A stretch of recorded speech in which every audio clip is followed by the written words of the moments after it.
तो कैसे आप लोग, आशा करता हूँ आप स्वस्थ होंगे, मस्त होंगे। तो रोज़ की तरह लाए हैं काफ़ी रियल हॉन्टेड स्टोरी जो काफ़ी आपको अच्छी लगेगी और जो हमारे ही सब्सक्राइबर द्वारा भेजी गई है।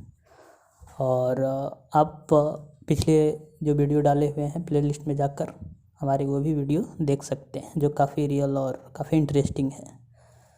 तो खैर चलिए चलते हैं अपने पहले कहानी पर। तो हमारी पहली जो स्टोरी है ये काशी जी द्वारा भेजा गया है और ये महाराष्ट्र के रहने वाली है। तो चलिए सुनते हैं इनकी स्टोरी। तो दोस्तों, मैं काशी हूँ और मैं महाराष्ट्र के रहने वाली हूँ। ये मेरे साथ घटी सच्ची घटना है। तो जब मैं 10वीं कक्षा में पढ़ती थी, हमारे स्कूल ने हमें मैसूर घूमने का प्रोग्राम बनाया था। तो हमको उस दिन सुबह 10 बजे स्कूल बुलाया गया था। उस ट्रिप के लिए हमारे स्कूल में 12 गाड़ियों का आयोजन किया गया था। हमारी गाड़ी सबसे अंत में खड़ी थी।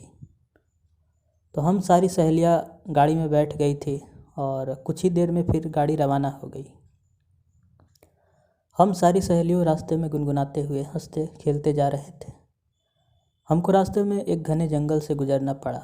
उस रास्ते पर दूर दूर तक कोई इंसान का नामो निशान नहीं था।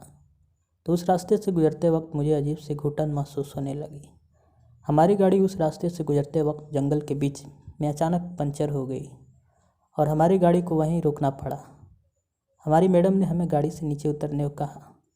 तो हम सारी सहेलियां गाड़ी से नीचे उतर गई। हमारी मैडम दूसरी गाड़ियों में बैठी। मैडमों को गाड़ी पंचर का बताया और उनको रुकने से मना किया। कहा कि पंचर में थोड़ा समय लग सकता है। नीचे उतरने के बाद ड्राइवर ने हमें बताया कि यहाँ से 200 मीटर दूरी पर एक छोटी सा ढाबा है। आप सभी लोग वहाँ जाकर चाय नाश्ता कर लीजिए और मैं गाड़ी का टायर बदल कर आता हूँ। हमारी मैडम बस के पास खड़ी रही और हम 50 लड़कियाँ पैदल चल पड़ी। वो जंगल इतना घना था कि केवल जंगली जानवर की आवाज़ें सुनाई दे रही थी। सभी उस ढाबे पर पहुँचे। वहाँ से बूढ़ा सा आदमी चाय बना रहा था। उसे देखकर मुझे एक कदम से चक्कर जैसा महसूस हुआ और मैंने उससे नज़रें हटा ली। हम सभी लड़कियों ने वहाँ पर चाय पी। तो तभी थोड़ी देर बाद वहाँ जोर से किसी औरत की चीखने की आवाज़ सुनाई दी। ऐसी आवाज़ सुनकर मैं और मेरी सहेलियाँ बुरी तरह डर गईं। तभी वो बूढ़ा आदमी लंगड़ाता हुआ जोर से जंगल की ओर भागा। तभी मेरी एक सहेली को उल्टियाँ होने लगी। हमने तुरंत मैडम को फ़ोन लगाया, लेकिन फ़ोन पहुँच से बाहर बता रहा था। हम सभी लड़कियाँ उस जगह पहुँचे जहाँ बस खड़ी थी। जब हम वहाँ पहुँचे तो हमारे होश उड़ गए कि बस वहाँ गायब हो चुकी थी। हम सभी बुरी तरीके से सहम गए और हम सब उसी ढाबे पर चले गए। वो बूढ़ा आदमी भी वापस आ गया था और उसने बताया कि अक्सर इस जंगल में ऐसी चीखें आती रहती हैं और मुझे जंगल में कोई नहीं मिलता। उस बूढ़े आदमी की बात सुनकर हम ज़्यादा डर गए। तभी अचानक हमारी बस आ गई और हम सारी लड़कियां बस में बैठ गई। हमने मैडम को पूछा कि बस कहाँ गायब हो गई थी। तो मैडम ने कहा, टायर तो बदल दिया था, लेकिन डीजल भरवाने के लिए पीछे के पेट्रोल पंप पर गए थे। यह सुनकर ही हमारी जान में जान आई। मेरी सारी सहेलियाँ उस बूढ़े आदमी को बाय बाय कर रही थी। थोड़ी देर चलने पर मैंने जैसे ही पीछे मुड़कर देखा तो ढाबा धंस गया था। यानी मतलब कि वो ढाबा जो था वो उजड़ गया था और वहाँ कोई नहीं था। मैं ज़ोर से चिल्लाई और ड्राइवर को सब बताया। तो ड्राइवर ने गाड़ी मोड़कर उस ढाबे तक गए। गाड़ी से नीचे उतर कर देखा तो ढाबा पूरी तरह नष्ट हो गया था, लेकिन वो बूढ़ा आदमी गायब था और कहीं नज़र नहीं आया। हम सभी फिर से बस में बैठकर रवाना हो गए। मैं गाड़ी में पीछे की तरफ ही देख रही थी और मुझे उस ढाबे के पास पेड़ के पत्ते से लहराती सफ़ेद आकृतियाँ दिख रही थी। तभी ड्राइवर ने बताया कि इस जंगल में हमेशा कुछ अजीब घटनाएं होती रहती हैं, जिसकी असलियत कोई नहीं जान पाया। हम सुरक्षित मैसूर पहुंच गए। तो दोस्तों, हालांकि मुझे इन सब चीज़ों को पूर्वाभास हुआ था, लेकिन ये पता नहीं था कि यह हकीकत बन जाएगा। आज मैं मैसूर ट्रिप की घटना को याद करती हूँ तो मैं बहुत सहम जाती हूँ और मेरे मन में यही सवाल घूमते हैं कि उस सुनसान जंगल में वो बूढ़ा आदमी कौन था। क्या वह कोई भूत था और वो कहाँ चला गया। तो दोस्तों अगर आपको मेरी आप बीती पसंद आए तो प्लीज़ शेयर करना ना भूलें। और तो यही हमारी पहली स्टोरी है और हमारी दूसरी स्टोरी जो है आइए सुनते हैं। तो ये मेरी दूसरी कहानी जो रमेश जी ने हमें भेजी है, तो आइए सुनते हैं इनकी कहानी। मेरा नाम रमेश है। मैं जो आपको एक कहानी बताने जा रहा हूँ काफ़ी रियल है, जो मेरे साथ ही घटा था।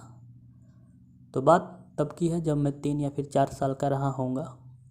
उस समय हम गांव में ही रहते थे। मुझे रोज़ रात को खिड़की के बाहर एक औरत दिखाई देती थी। उसने सफ़ेद साड़ी पहनी हुई थी और उसकी आंखें नीली होती थी।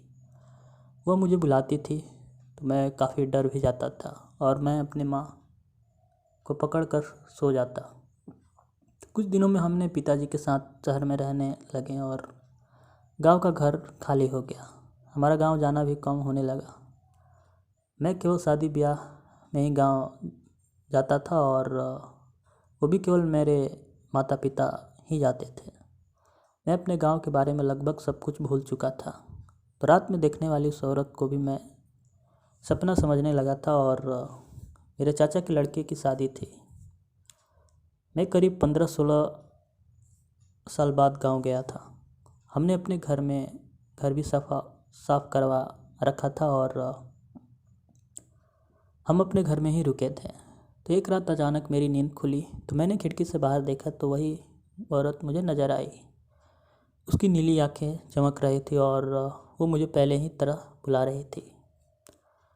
मुझे ऐसा लग रहा था जैसे मेरा बचपन का कोई डरावना सपना सच हो गया हो। मैं काफ़ी डर गया और भगवान को याद करने लगा। मैंने जल्दी से खिड़की बंद कर ली। उस रात मुझे नींद नहीं आई। मैं अगले दिन से अपने घर पर नहीं सोया और उसके बाद से मैं गांव भी नहीं गया। मुझे ये तो पता नहीं थी कि वो औरत कौन थी और वो मुझे क्यों बुला रही थी। खैर, इसके बाद मैं अपने गांव या फिर उस घर में नहीं गया और ना जाने वो औरत होगी भी या फिर नहीं। तो खैर, हमारी एक दूसरी कहानी समाप्त होती है और चलिए सुनते हैं अपनी अगली कहानी। तो मेरी अगली कहानी जो है, मेरा नाम अमित खरे है। मैं महाराष्ट्र का रहने वाला हूँ और मैं आपको जो कहानी बताने जा रहा हूँ काफ़ी सच्ची है, जो मेरे ही गांव में घटी या फिर अभी भी चल रही है यूँ माने तो चलिए सुनते हैं। दरअसल बात ऐसी है कि हमारे गांव में एक छोटा सा स्कूल है और जिसकी नींव आज से 65 साल पहले वहाँ के तत्कालिक तहसीलदार श्री गणेश लाल जी द्वारा रखी गई थी। शुरू में यह स्कूल में 45 लड़कियां पढ़ती थी और इसके बाद इसका काम स्वतंत्रता सेनानी श्री छोटू सिंह आर्य की निगरानी में चलता रहा। इस स्कूल के पीछे यहाँ के स्थानीय लोगों का मत है कि जब इस स्कूल की नींव रखी जा रही थी तभी उस रास्ते से एक स्वामी गुजरे हैं। तो उन्होंने वहाँ काम कर रहे एक मज़दूर से पानी मांगा। तो उस मज़दूर ने कहा कि उसके पास समय नहीं है। वो स्वामी अपना अपमान सहन नहीं कर सके और उन्होंने श्राप दे दिया कि जब इस स्कूल का काम बंद हो जाएगा तब ये स्कूल तबाह हो जाएगा। यह बात जब समिति को पता चली तो उन्होंने इस स्कूल का पूरा नहीं होने दिया और कुछ न कुछ काम चलता रहता है। इसके अलावा यह हर साल 1 या 2 लड़कियों की मौत भी होती है। तब से स्कूल को श्रापित माना जाता है और लेकिन गांव में कोई और सरकारी स्कूल नहीं होने की वजह से सभी इसी स्कूल में जाते हैं। तो ये मेरी छोटी सी कहानी थी और आशा करता हूँ आप लोगों को अच्छी लगी होगी और तो अच्छी लगी तो प्लीज़ आप चैनल को सब्सक्राइब और लाइक कीजिएगा। तो फिर मिलते हैं किसी नए और काफ़ी इंटरेस्टिंग हॉरर स्टोरी के साथ। तो दोस्तों बता दूं कि मेरी पिछली वीडियो जो है वो काफ़ी अच्छी और इंटरेस्टिंग और रियल घटनाओं पर आधारित है। जो पड़ी है तो आप प्लेलिस्ट में जाकर हमारी पिछली वीडियो देख सकते हैं, जो काफ़ी आपको पसंद आएगी। तो तब तक मिलते हैं किसी नेक्स्ट वीडियो में। तब तक बाय एंड टेक।